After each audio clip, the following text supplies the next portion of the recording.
ભારતીય શેર માર્કેટમાં મોટો ઉછાળો જોવા મળ્યો છે। સેન્સેક્સમાં 1000થી પણ વધુ પોઈન્ટનો ઉછાળો છે।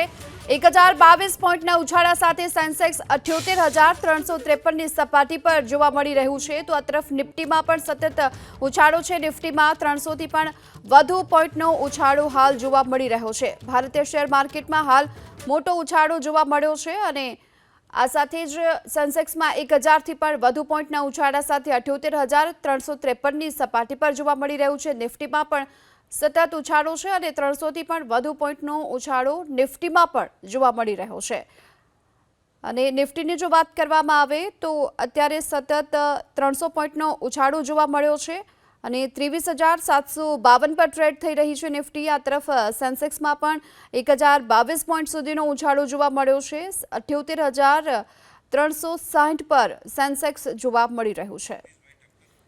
માર્કેટ એક્સપર્ટ જગદીશભાઈ ઠક્કર અત્યારે આપણી સાથે જોડાઈ ચૂક્યા છે। જગદીશભાઈ, સતત ઘટાડા બાદ આજે જ્યારે શેર માર્કેટમાં ઉછાળો, શું કારણ આપ માની રહ્યા છો?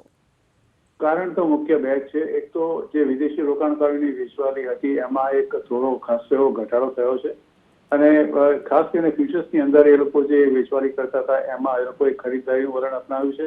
બીજું કે બજાર કન્ડિશનલી જો તમે જુઓ તો એક ઓવરસોલ્ડ કન્ડિશનની હતું અને બજારમાં મોટાભાગના જે લોકો હતા, જે લોકો પાસે માર્જિનના પૈસા નહોતા, એ લોકો ઓલરેડી એક્ઝિટ કરી ગયા છે। માર્કેટ ખાસું એવું હલકું થઈ ગયું હતું એટલે નીચલા મથાળે વેલ્યુ બાઇંગ આજે ચોક્કસ ઇમર્જ થઈ છે।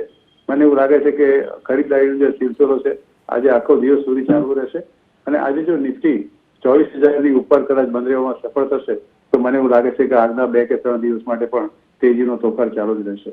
જી, આભાર આપનો આ સમગ્ર માહિતી બદલ અને અમને આ પ્રકારની અમારી સાથે જોડાવા બદલ। તો ભારતીય શેર માર્કેટમાં હાલ તો મોટો ઉછાળો જોવા મળી રહ્યો છે। સેન્સેક્સ, નિફ્ટી બંનેમાં ઉછાળા સાથે હાલ શરૂઆતી કારોબાર જોવા મળ્યો છે અને નિફ્ટીની જો વાત કરવામાં આવે તો હાલમાં 23,775ની સપાટી પર ટ્રેડ છે, જો કે 24,000 સુધી જાય તેવી પણ શક્યતા જોવામાં આવી રહી છે।